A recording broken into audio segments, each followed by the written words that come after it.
I'm Duncan McLeod, and this is TCS Plus, the business technology show from TechCentral, which is brought to you today by Openserve. Now, my guest today in this series of very insightful interviews that we're doing with Openserve is Robert George, the company's Chief Network Officer. And I always love chatting to the network guys in the telco industry because they really have a great feel for what's really happening on the ground. So, Robert, really good to see you. Thanks for making the time, and thanks for visiting TechCentral. Thank you, Duncan, and thank you for the opportunity. Pleasure. Tell me a bit about your role inside Openserve and what it entails. What do you do on a daily basis? So my role really, I'm currently responsible for a dynamic bunch of engineers that really run the network. They are responsible for the network operations and service operations center. In addition, I'm responsible for the undersea cable network environment. Oh, yes. And all that goes around managing undersea cable network infrastructure. Okay. But maybe give us, if you don't mind, an overview of what the Telecom Openserve network actually looks like. I believe the mobile side of things is managed by the retail business, but basically the rest of the network infrastructure sits under Openserve. Is that right? That is correct. Okay. So you've got fibre to the home. You've got some legacy copper infrastructure still in the network, I'm sure. You manage the national long-distance fibre routes as well. And you mentioned undersea access. Am I missing anything? I think you're pretty spot on. You missed probably a small portion of satellite. Gone are the days where satellite was, sort of a dominant connectivity player. Yeah. Undersea cables have really taken that role. Okay. Good. Well, so what does your daily job actually entail? Are you running around talking to those engineers, directing them to fix problems? What is the daily role of a chief network officer? Take us into it. Well, you kind of hit the nail on the head. It's really about managing a dynamic bunch of individuals. We have a strong workforce in our network operations center, and they are managed by a team of what we call duty managers, and they inherently the command and control of any failure, any major, critical major or minor failure in the network, and they are responsible to then enable the engineers that we have in the field to the actual break site. If we have a fiber break, we dispatch our technicians to those sites or to the break, and then control and manage the actual repair process. So, but you do this all using very fancy technologies. I've been to your offices in Centurion, and I presume you still have it there. This huge network operations center with these giant wall-to-wall screens that give you a picture at any given time of what's actually happening on the Openserve network. So it's a pretty high-tech operation, and you can actually get a top-level view very quickly of what's happening on the ground, right? 100%. It's really based on best in the world-class technology. Those walls are quite impressive. I think probably the largest in Africa, probably in the Southern Hemisphere, I would say. And we're talking about 120, and we've added to it, and probably 4 meters high. In fact, we've built a DR NOC in the Western Cape, in the Milnerton area. It does exactly the same function. It has a similar bunch of really experienced engineers. And we're talking about millions and millions of alarms that get generated every minute, every hour, every day.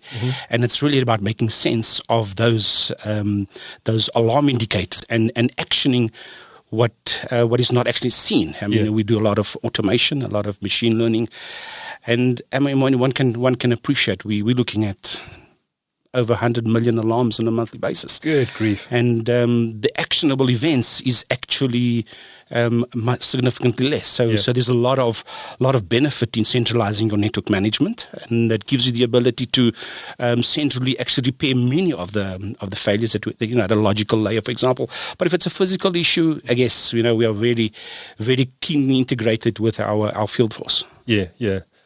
But I imagine that a lot of the problems can be just solved with a tap of a keyboard, and something's gone wrong there, just a network configuration issue, that's fixed. You don't always have to dispatch a technician on the ground. 100%. Many times we are able to actually reroute traffic, and in fact the way our network is designed, we've built a fair amount of resiliency and redundancy, and it is a lot of self-healing capabilities. So if I have a break, any of the long-distance routes, it automatically reroutes.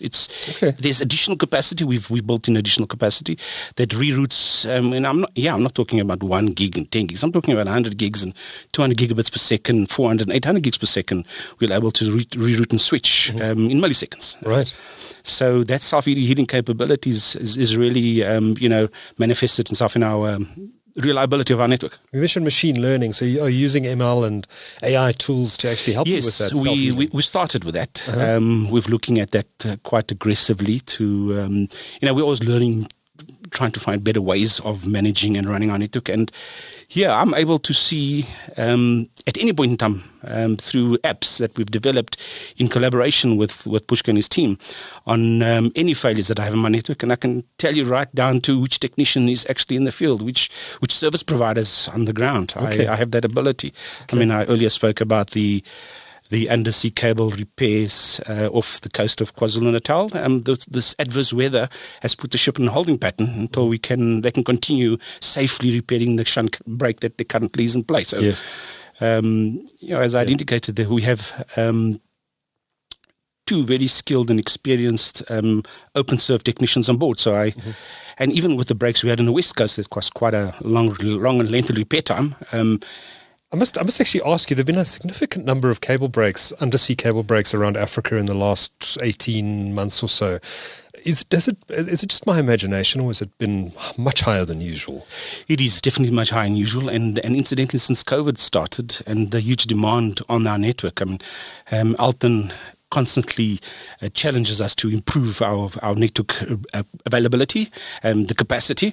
We had to cater for huge capacity increases, and 100% you're correct. We lost a few cables numerous times.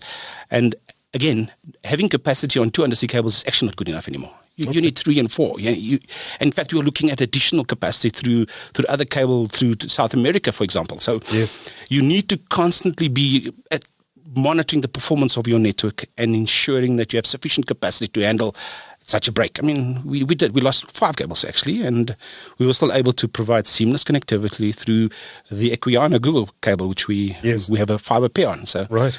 Yeah, 100%. Excellent observation. Yeah. We were saying a few years ago if we'd had that simultaneous cable break that occurred, I think it was off the Ivory Coast. Yep. Where 4 cables were severed at once due to some sort of seismic activity under the ocean. If that had happened a few years ago, it would have been catastrophic. 100% catastrophic. But because there's been so much investment in subsea infrastructure, 100%. That it was actually largely mitigated.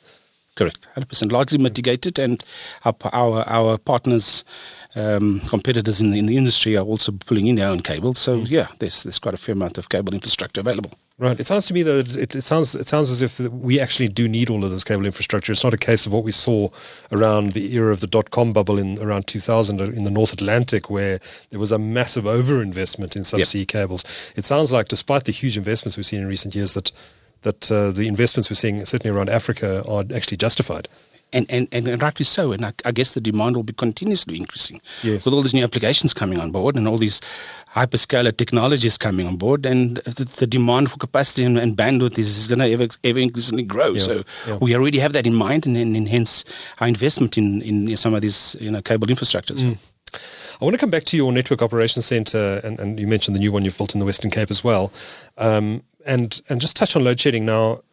Load shedding seems to be a thing of the past. We haven't had it, as of this recording, for about 155 days or so. Touch wood, it's not going to come back.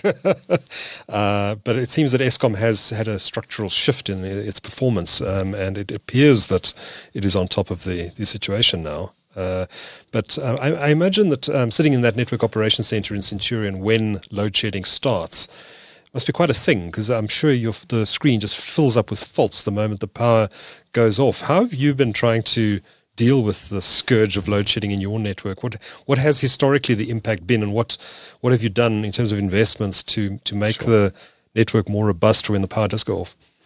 Yeah, so one of my additional responsibility is to lead the energy transformation in Openserve. Okay. And yes, load shedding has brought a level of a different challenge into our the way our network runs. Traditionally, we've built networks over tens of years using standby diesel generators. And individuals or people may think that these generators are pretty small. Some of them are 1.5 kilowatts. Some of them are 2,000 kilowatt capable. We have certain sites that, and I think Alton alluded to that in his interview, we have sites that run on 1.4, 1.5 megawatts of capacity. Good grief. So that standby generator needs to be able to handle that load. Yeah. And those generators do run to fail. Yeah. They run to fail. So load shedding has given us the ability to really focus on deploying lithium ion as a primary backup to the grid failure. And we've deployed well over 1,000 sites already with lithium-ion batteries.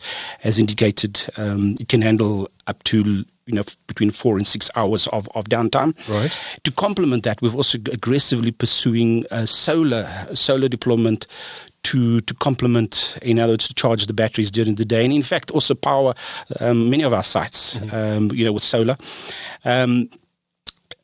This reprieve from Eskom has really enabled us to review all our standby generators. We've in the last 4 months been able to run maintenance schedules and repair and really just tender care to our generators. So in the anticipation that there is load shedding, but load shedding has really come in another form. It's come in the form of load reduction.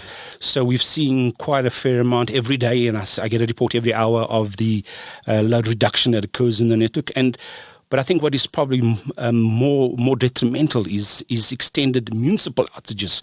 As much as load shedding is gone, load reduction is manifesting itself quite dramatically and is extended out. And this could be days. To run a generator for 24 hours a day, 7 days a week, it's really diesel consuming. And if you burn the diesel, you don't get any additional benefit out of it. So it comes with a different dynamic. With load shedding, you can then architect a network and run a business case that says, let me install batteries and, there's a schedule, the batteries will run for 4 hours. You have an hour then to switch back to the grid and you're kind of safe and the batteries will charge. The next cycle, you're safe. That's these extended municipal outages that's really becoming problematic to manage. Interesting. How serious is the problem? You've probably got a better view than most of the extent of the load reduction issue in the country. We hear about it, but some areas just aren't affected by it. How widespread is it? It is at a national level. It is all over the place. There are certain sites that run many days. I'm talking maybe even weeks without power, and you need to run the site. But is that load reduction, or is that a problem on the ground? It is a problem on the ground. Cables get damaged. Power substation get damaged and they're required to be replaced, and that's extended time. And we can't afford to have the networks down. We continuously refuel the sites with diesel. Obviously, the bigger sites, we have a very large network footprint, and we categorize each site based on the importance, based on the services they offer, the amount of capacity that runs through a particular site. Our top sites probably consume 40% of our total power requirements. The bottom, smaller sites, we have really a strategy to manage that through battery deployment and solar, and that's pretty easy to manage. The bigger sites, we're looking at BESS type technology, large, high capacity, high volume batteries. They're not cheap. They're really not cheap, and they can handle certain parts or certain portions of a particular building. Yeah, it's a challenge, but we're there. We know, and it's not just an Openserve issue, we know it's an industry issue, and that's theft and vandalization of infrastructure. Not just Openserve, operators across the board in South Africa have been deploying batteries, solar, other mitigation technologies to deal with load shedding. How do you secure all of that stuff? Well, we've approached the industry, not necessarily always the bigger players. There's a couple of small individuals, small businesses that have really innovative ways of securing your batteries and, in fact, securing your solar panels. And I think securing your batteries is the most important. Solar panels are becoming pretty affordable. Yeah. So encasing it in concrete and all that sort of thing. Yes. I've heard some wild stories about vaults. And we're introducing a sort of a visual eyes concept where we deploy high definition cameras at sites where they are problematic. And all that information gets brought back to our NOC, and we are able to use artificial intelligence to view who's on site, the vehicle that's on site, and the registration. So we kind of starting to get a good sense and feel who's actually entering your property in unauthorized access and helping themselves to some batteries. Yeah, solar. Just as simple as solar panels. It is. There's really some very innovative ideas in the industry, and we're deploying a lot of those, especially in the areas in the provinces where theft is predominant. Yeah. Right. All right, let's switch tack a little bit, Robert, and let's talk about what's actually involved in building a modern telecommunications network. And you're probably the best person in the country to talk about this, because you have been through a massive network overhaul over the last 10 years. You've gone from a copper legacy to a future of fibre and wireless technologies. What is actually involved in building a modern telecoms network in 2024, and how do you make decisions about which technologies you use and where you decide to deploy infrastructure and how? So let me take you back to pre-2010, when South Africa hosted the FIFA World Cup. Yes. Back in 2010. We were the fortunate company that was given the rights to actually build the network infrastructure that underpinned and supported the actual broadcast. We always experience issues, but we built a network then already of minimum 10 gigabits per second to all the stadiums, to the broadcasting centers in Nasrec, for them to be then fed internationally. So already we had the mindset of you need to go big or go home. Back in 2015, 2016, we looked at introducing, and we started the actual implementation of the packet optical and transport network. And here we're looking at capability of handling 100 gigabits per second, 200 gigabits, 400, 800 gigabits. We're able to now we have a lab in Pretoria in Constantia Park, where we test every single piece of technology. So it's very key that you have the ability to test, to really drive hard the technology you intend to procure, how it integrates into the network. Is it scalable? Very important to have the ability to scale up and pretty quickly. We saw during COVID, the demand for capacity was huge, and we constantly had to upgrade. Every week, we would provide out an update on actual network upgrade. Every week it was significant, and this was at a national level. This has been putting new switches and routers into the network. So it is, in essence, leveraging of existing investment. We had, obviously, when you architect and you build a network, you always provision for extra capacity, and that was very eroded very quickly. So you need to constantly invest in that network and adding additional cards, looking at higher capabilities, but very importantly, reliability and customer experience was key to everything that we do in terms of building a network. Very, very key. So back in POT, in 2015, 2016, we started building the POT and packet optical and transport network, and we have it running today, a layered architecture. We are now in the process of decommissioning many of the legacy-based technologies which were built over the last 30, 40 years. I was part of that build schedule. A legacy voice exchange one can appreciate. These are rows and racks and rows of equipment. And a building could be 30, 40, 50 meters long and 20, 30 meters wide. And they are such power-hungry devices. We have really managed to reduce that footprint down to a third, actually less than a quarter of what we had back in the day. So, where's law at work? It is, and it's actually, it's a low light, but also a highlight, because it's a low light to see an exchange that you've actually built and ran. You're actually now switching the thing off. Yeah. But the space that it creates, the opportunity it creates, it allows you to then, you review your cooling requirements, you review your energy requirements. I don't need such a big, massive aircons to cool the networks. You can partition cabinets, you can partition. And there's so many. It gives you the ability to do so many other things. Potentially even to build edge data centers. 100%. Looking at edge computing, exactly where we are. We have that ability. We have space now with all our decommissioning and network simplification. And you spoke about copper. Copper had its limitations. With fibre, the reach is much bigger, so much further, much larger. So we are embarking on a massive network simplification program where I don't need so many sites. I think the regeneration capabilities. Fibre has a certain sort of length it can provide efficient, effective communications with. And now I believe you're going to complete that whole network or that whole forklifting of your copper infrastructure in the next couple of years. 100%. Are you still running? I mean, we hear about, we know about residential technologies like ADSL. It was very successful at one point. Now it's a tiny fraction of what it was as consumers moved to alternative, newer technologies. But are you still running legacy systems like DigiNet, for example, and other leased line services? Are those still concepts in the telecom Openserve universe, or are those already gone? We still have those. Our DigiNet footprint has reduced significantly. I'm talking very significantly. Yeah. There's a few thousand of them left, and we continually migrate them to different technologies. Interesting you spoke Martis. Martis is still a very powerful technology. Back in the day, really powerful, but it's Remind run its me course. what Martis was again? It's a DigiNet technology. Okay. Dedicated capacity as it's synchronous technology, synchronous network connectivity is really a DSL sort of on steroids kind of thing. Okay. And fibre can complement and give you bandwidths in varying magnitude, in orders of magnitude, 100%. Yeah. So is fibre the future? Fibre is the future. It's everywhere. And as the world goes wireless, wireless goes fibre. Right. It is.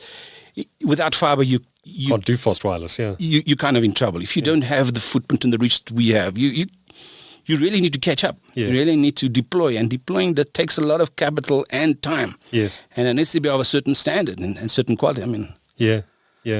So yeah, fiber's key. Fiber's key too. But as you go through this process of simplifying your network, it must also have a big impact on the reliability of the network as well. I remember my old copper ADSL line at home was always going down, or I was having problems with it. The speed was down. I had to unplug the modem when there was a thunderstorm. Problems like that. I imagine that there's a lot less need for on-the-ground technicians to help with customers now that fibre is deployed widely, because I imagine, correct me if I'm wrong, that it's much more reliable. Much more reliable. And our fault rate has dropped significantly, right? And, our ability to actually be in the home and Pushka spoke a lot about the Openserve app and how that is, and how that has really given us the ability to really assist the customer to pinpoint in his home what is the actual issue, and in fact able to report a fault, and we are able to manage it immediately. So you have two angles. You've got a network angle and you've got a custom angle, and somewhere in the middle you get to know exactly where your problem is, and you dispatch a technician with the right skills to the particular location. Now the failures that we have is less and less at customer level. It's more at aggregation points, right? So there's a larger footprint of customers get impacted. It is easier to pinpoint, and obviously react and repair and manage within reasonable timelines. Yes. I imagine too that network design principles are very important in terms of reliability. The decisions you make up front in which technologies to employ in your network can have a big impact down the line on how many technicians you're going to need on the ground to service that network. Maybe just take us through that, and maybe some of the decisions that Openserve has taken over the years in terms of network design and how that's impacted you guys in terms of service reliability. Yes, so earlier I spoke about the POTN network. So we started with the optical layer. We've built a level of redundancy and resilience, and we always build a fair level of backup, of additional capacity should there be a break at an OTN layer.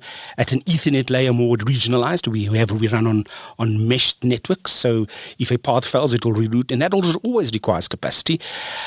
In the IP layer, we effectively do the same. We have rerouting capabilities in the IP layer. At a logical IP layer, we implement. So we've got layers of redundancy built in, depending on the services that you actually offer.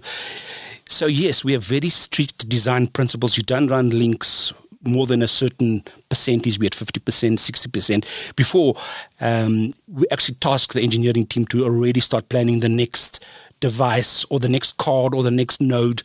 And that's kind of how we run. It's just very deliberate and diligently managing the performance of your network every day, every week, every month. That's key to ensuring you've got a reliable network and you have sufficient capacity. Yes, you have places where the demand on capacity exceeds your available capacity, but we have key partners. We have two strong key partners which we rely on which we leverage to build additional capacity, and pretty quickly and with the best quality and customer in mind. Right. So you can move quickly if you see Very this quickly. demand has increased in an area, and We you need to get in there and service that fast.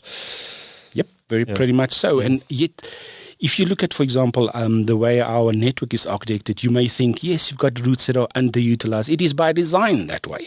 So when you lose a major route between Cape Town and Joburg, I'm able to do traffic through Springbok. I'm able to do traffic through Port Elizabeth. Yes. That is there by design. If you don't have it, you're kind of in a bit of a spot of bother in terms of your SLA offering, your reliability.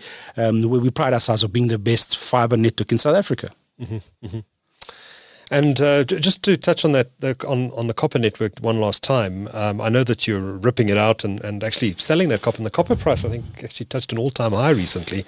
It's been going through the roof. I'm not sure why. I think it has something to do with electric cars, if I'm not mistaken. What's actually involved in ripping that cable out? Because I imagine it's running under roads and across bridges and into buildings, and it's all over the place. What's actually involved on the ground in taking copper out of the ground and recycling it or selling it? Yeah, it's really an interesting thing. In a legacy voice exchange, every single customer had a port, and he had a pair of copper wires connected to that port. That all has to go somewhere. So those cables become huge. In an exchange, you've got major cable vaults. In fact, some of our sites where we had thousands of meters of copper cable has been replaced by 12 fiber pair, 1 fiber cable, 2 fiber cables. And the ability to actually extract that is quite interesting, Decommissioning, our decommissioning strategy has really given us the ability to reduce, to actually eliminate copper. And you spoke about martyrs. I'm talking about legacy SDH equipment. We had quite a fair amount of that. We basically had, I guess, the biggest footprint in legacy SDH technology. Not anymore. A lot of that is been removed, and continuously cleaning up our sites, decommissioning. It's not a grandiose job. It's not like building a new node that's fancy. I think removing old and legacy technology and removing copper is kind of not fancy. It's not nice, but it has to be done. You're right. The benefits of selling the copper is pretty huge. I imagine there's also value in the copper, but I imagine there's not much value in that old equipment. Even the equipment we are able to repurpose. We sell it. There are still some operators in some of the technology we have. There's still a demand for some of those cards, and in the cards there's still valuable materials in those cards. So it's not only copper; it's that valuable materials. And there is companies that they actually come and we sell them a lot of our kit, and they repurpose them elsewhere in the world. Yeah. Interesting. I must tell you, I was a few months ago. I was driving back from the Kruger Park on the N4. I don't know if you know the section of the N4 where it splits into two. One goes through Skumanskloof, the pretty route, and there's a quicker route that goes down to Nelspruit. Yes. I noticed, and it's not the only place I've noticed it, by the way, but I noticed at the top of Skumanskloof, heading back towards Joburg, or if you're heading the other way, actually, on the top of the escarpment there, there's old telecom telephone poles running for kilometers and kilometers and kilometers along the side of the road. And all of the copper wires have been removed, and it's been replaced with a single thread of fibre which runs along those poles. Is that a strategy to reutilize 100%. your pole infrastructure in rural areas 100%. To avoid the cost of having to deploy that underground? Yeah, correct. Yeah. And cost of underground is much higher than overhead.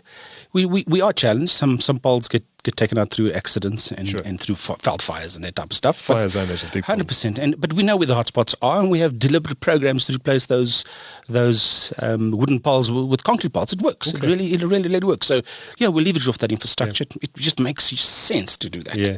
I mean, even on the route down to KwaZulu-Natal, the N3, we have that on poles, and many instances underground. Our routes to Port Elizabeth are the same, overhead and underground. That's the combination we have, 100%. Yeah, take advantage of the infrastructure you have there. Yeah, it's much quicker to deploy. Okay. Now, Robert, you're a networks guy, so I want to talk a bit about where we're going, and we've spoken about AI and ML, but let's maybe just reflect a little bit on where networks have come in the last 10 years and where you think they may be going for the rest of this decade and maybe into a little bit into the 2030s as well. Is it just more and faster fiber? Is that going to be the story for this period going forward? Well, I guess it's more about capacity, more about speed, more about latency. It's really about bringing the intelligence closer to the customer. You spoke about edge computing, cloud. Yes, all of that. It's really bringing that capability. I mean, with autonomous use, the latency needs are low, are very low, and our networks today are not geared up for that. You need to be able to connect your customer as close to them as possible and bring that intelligence to that particular point. So wireless is key, high capacity is key, and very important is the resiliency of your network. If you don't have this capacity that you can, reroute and switch traffic on demand, you're in a bit of spot of bother. So. But do you think we've seen the ramp up of network speeds into, you can buy a 1 gigabit per second service into the home these days. And presumably we've seen telcos in other markets starting to deploy 10 gigabit to the home. I'm not sure how much demand there is for that. But do you think that the nature of the applications that consumers are going to use is going to drive that sort of demand going forward? I'm thinking of, I know that Meta Platforms has sort of pulled back from its big focus on the metaverse, but presumably that was going to be a very bandwidth intensive service when it launched. Presumably it's still coming. Mark Zuckerberg still talks about it. We've seen Apple's futuristic Vision Pro goggles. Are these some of the applications, maybe holographic meetings and this sort of thing, that are going to drive demand for bandwidth going forward? Or do you think we've reached a point where maybe a couple of 100 megabits into the home is actually sufficient? Well, my personal view is I think a couple of 100 megabits is more than adequate. For now, you give me a 1 gig service in my house, I certainly do not want to see my e-bills faster than I'm already getting them. So definitely applications will need to drive that requirement. And again, we're starting to see some of that demand. We've deployed GPON technology. We're already looking at XGS PON technology, and this is 50 gigabits of capacity back into the network. So it's a constant monitoring of the trends of the. We have probes all over the network. We're able to determine how much streaming traffic, paid, different types of application, YouTube, Instagram, all of that. We're able to see how that is impacting our network. And we really started getting a good handle on that during COVID, and certain of those applications drove the actual demand. Yes, I probably was one of the first guys that said to my colleagues, 1 gig, the pressure that puts on your network to handle a service that demands a gigabit. I'm almost as an engineer, we are cautious. We like to build redundancy, but it's very important to have that push and pull, commercial and the digital innovation pushing the network guys, and it's a constant push and pull of pushing us to deliver better services, higher speeds, better latency, and but also never compromising on quality. Very important. Lastly, I want to ask you about making these high-speed connections available into areas where they haven't been deployed before. And I know there's some industry moves to look at deploying infrastructure in areas where it was just assumed a few years ago that it wasn't possible. Maybe just expand a little bit on how Openserve is starting to push into the township markets and into areas that historically haven't even been served with fixed line connections, and whether that requires a different mindset in terms of network planning and building and that sort of thing. 100%. It requires actually a different mindset in terms of planning. Obviously, the footprint of the customer's footprint is much smaller than your leafy suburbs. So you have a high density of population of need of either fiber connection, and so we have a deliberate strategy to provide fiber to those areas, to the underserviced areas, and it's doing pretty okay. It's a challenge, but we have decent connectivity, we have decent coverage, and it's through deliberate planning, building and integrating it back into the network. It's really about that. It's really more of the same in terms of fiber to the home deployment, just at a smaller stand sizes, and technology is exactly really the same. But do you deploy the aerial the fiber aerially, or do you trench in those areas? I'm imagining it's quite costly to trench in an area where the margins are probably going to be quite tight anyway. Even today in leafy suburbs, providing fibre to the home is primarily through the poles in the backyard, and from there the cable into your premises. Okay. Yes, and there are bigger dwellings that we will then put it underground. We'll deploy it underground, but primarily and predominantly it is overhead. The last mile is overhead. Okay. Are you able to use some of the ducts that you have in place, maybe historically for your copper network, to just blow fibre through those ducts? Is that an option? It is an option, but generally you find that it's been clogged up and blocked, and we prefer rather to deploy sort of standards-based ducts where you can blow the fibre in. It's really for ease of repair and that type of stuff. We do, but at very, very small. It's probably a very small percentage where we deploy fibre in existing ducts. Yes. But yeah, we would prefer to move on and sort of deploy completely new fibre link. Yeah. And obviously a lot of consumers will still connect via fixed wireless access and services like that, and even mobile services. But what do you think the ultimate market size is in South Africa for fibre to the home? Do you think there's still, there's been a land grab going on for the last few years. Do you think that land grab is now over, or is the opportunity still there to deploy at scale in the fibre space? The opportunity will always be there, right? Yeah. And we have a deliberate fibre on demand strategy that looks at those areas where there is a need. And we go into an area, even if it's already overbuilt and we have a competitor there, we'll go into that area and we will start connecting house by house and expand. We don't go in and do the whole suburb, for example. We really start looking at it street by street, looking at demand, the marketing aspect of it, and the app, using our app for actually requesting a service that's shown us where there is actual demand. And we already start planning ahead. Every year we have a fair amount of capex where we invest in deploying fibre, and again, it is in overbuilt areas. It is all over the place. So the opportunity is there and will continue to be there until there is some sort of market consolidation, I guess. Right. Good stuff. Robert George is Chief Network Officer at Openserve. Thank you so much for sharing these valuable insights with TechCentral. And a reminder, if you've missed any other episodes in this Openserve podcast series, you can watch them by visiting techcentral.co.za/author/Openserve, or simply go to YouTube. Our YouTube address is youtube.com/TechCentral, and you can find all of these video interviews on the YouTube platform. Robert, thank you so much for making the time to come and talk to TechCentral today. It's much appreciated. Thank you very much. Thank you for your time. Thank you. Thank you.